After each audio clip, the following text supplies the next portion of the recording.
Let's just dive right into this explainer, where we're going to unpack Mark Manson's seriously bracing framework for dealing with modern burnout and, honestly, toxic positivity. We're exploring the core concepts from his incredibly influential philosophy. Yeah, the one laid out in The Subtle Art of Not Giving a Fuck. Look, if you've ever felt completely crushed by this relentless everyday pressure to just always be happy, always be extraordinary, and constantly crush your goals without breaking a sweat, well, you are in the exact right place. We're going to flip that exhausting treadmill of self-improvement entirely upside down and look at a deeply realistic, liberating alternative. So think about this for a second. What if the constant pursuit of happiness is exactly the thing making you miserable? We're kicking things off here by challenging the usual self-help narrative with a jarring but weirdly liberating reality check. Right? Because our culture is absolutely obsessed with relentless positivity. From day one, we're told, think positive thoughts, manifest your dream life, and avoid sadness at literally all costs. But the source material asks us to consider a pretty radical alternative. What if this obsession with feeling good 24/7 is actually the root cause of all our modern anxiety?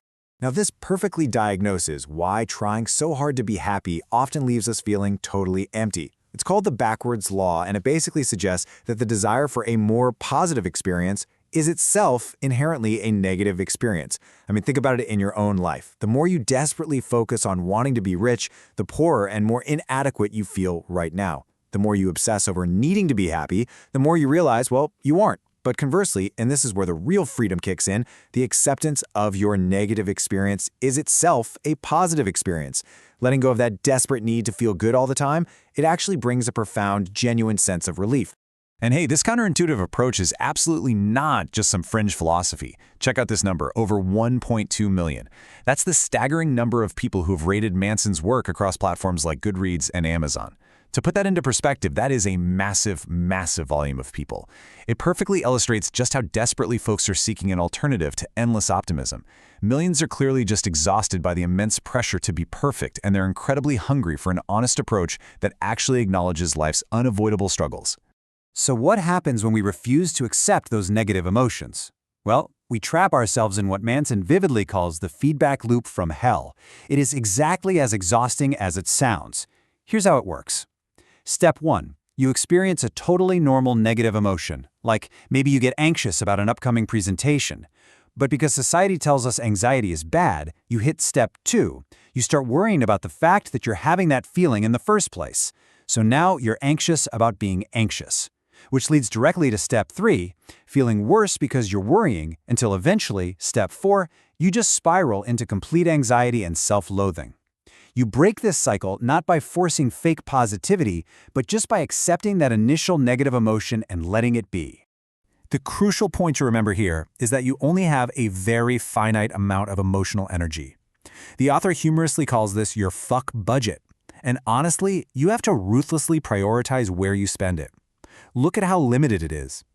If you blow a massive slice of that energy on trivial things you really shouldn't care about, like say what your neighbor thinks of your car, or someone cutting you off in traffic, or some rude comment online, you're leaving only a tiny, inadequate sliver for your actual core values.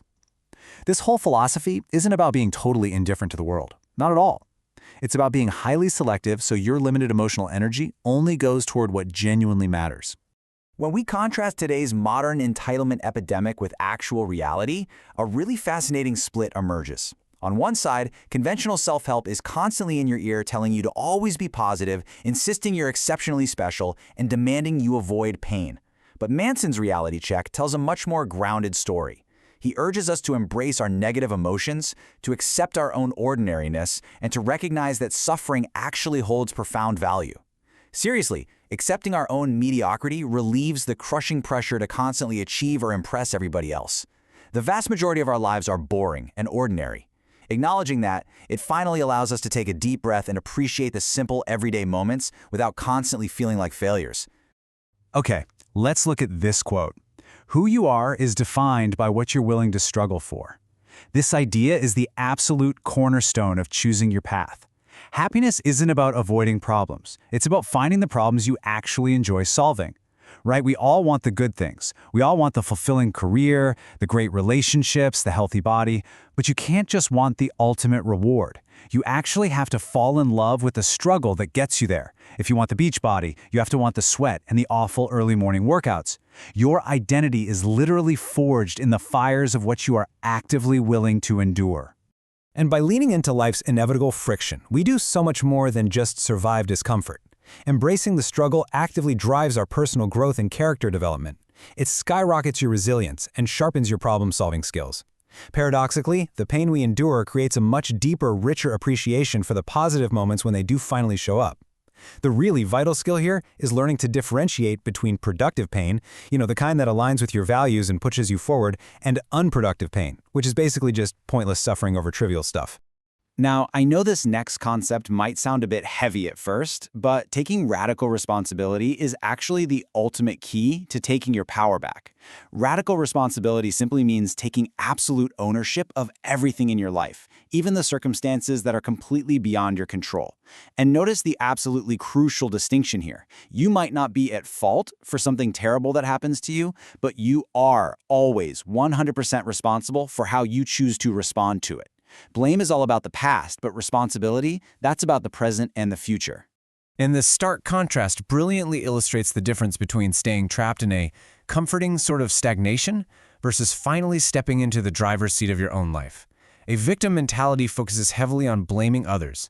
Sure, it might feel momentarily good to point fingers, but it leads directly to helplessness and stagnation. You end up missing massive opportunities for change. On the flip side, radical responsibility focuses on proactive choices. It cultivates this incredibly powerful growth mindset. By refusing to blame external factors, you empower yourself to actively shape your future, no matter how ridiculously difficult your current reality might be. Okay, so let's get into the mechanics of how we actually make these changes, especially when we're feeling completely, utterly unmotivated. Enter the do something principle. We so often get stuck in analysis paralysis or just pure procrastination because we have this false belief that we need to feel a massive surge of inspiration before we take action. Well, this principle completely shatters that illusion. It's all about breaking the paralysis of procrastination through immediate, small, sometimes even trivial actions. Just do something to get the engine turning. What's really interesting here is how this visually reverses our expectations. Normally, we think the cycle goes like this: motivation, then inspiration, then action.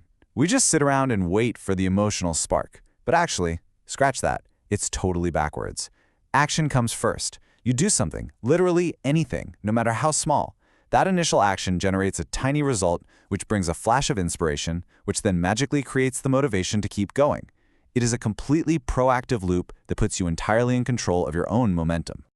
So the really crucial takeaway is that failure isn't the opposite of success. It is the fundamental stepping stone required to get there. We have to reframe failure as a teacher. Real improvement at absolutely anything is based on thousands of tiny failures. Once you accept this, your skill acquisition and your growth accelerate, mainly because it drastically reduces that paralyzing fear of taking risks. Embracing failure and the rejection that inevitably tags along with it helps you develop a thicker skin. It refines what you truly value, and honestly, it frequently opens doors to totally unexpected opportunities that you would have completely missed if you just played it safe. Let's move into another totally fascinating paradox: why keeping all our options open is actually making us completely miserable. Our modern world absolutely idolizes absolute freedom and having endless options right at our fingertips.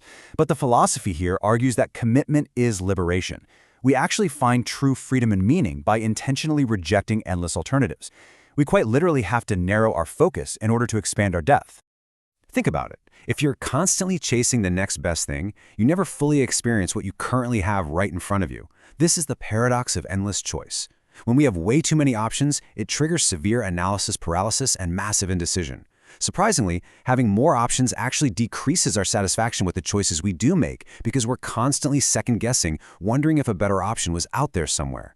It feeds a severe fear of missing out, good old FOMO. True meaning really only arrives when we willingly narrow our freedom and just commit. Commit to one place, one belief, or one relationship. Now here is the ultimate reality check. The vast majority of your life will be boring and not noteworthy, and that is totally okay. Letting that sink in allows us to drop the exhausting performance and finally appreciate the simple, quiet moments of just existing. You know, social media constantly tricks us into thinking every single day needs to be this epic highlight reel adventure. But embracing your inherent ordinariness, it removes the incredibly heavy burden of needing to constantly prove your worth to the world. You are allowed to just be. And this brings us to our climax, facing the one absolute certainty we all share, and using it not as a source of terror, but as a compass. As the quote goes, "The fear of death follows from the fear of life. A man who lives fully is prepared to die at any time." I know, it sounds incredibly dark at first glance, right? But bringing the reality of death to the forefront of our minds is actually the most clarifying, life-affirming thing we can possibly do. Accepting our finite time is literally the ultimate filter for our fuck budget. It burns away all the nonsense until only what truly matters remains. Acknowledging that we are in fact going to die creates a healthy, driving urgency for pursuing genuinely meaningful goals. It instantly eliminates your anxiety over trivial everyday annoyances. Suddenly, office drama or getting cut off in traffic, it just doesn't register anymore. It forces you to define your absolute core values and inspires you to build a legacy, a positive impact that outlasts your physical existence on this planet. I'll leave you with this final thought to ponder as you decide exactly what you are willing to struggle for tomorrow. If you truly accepted your own mortality today, what superficial worries would you immediately drop so you could focus on your true legacy? Think about where you're currently spending your limited emotional energy right now and ask yourself, is it really worth it? I hope this explainer has given you the structural tools to stop worrying about the trivial stuff, to embrace life's inevitable challenges as fuel for growth, and to radically prioritize what genuinely, truly matters to you. Until next time, keep focusing on what counts.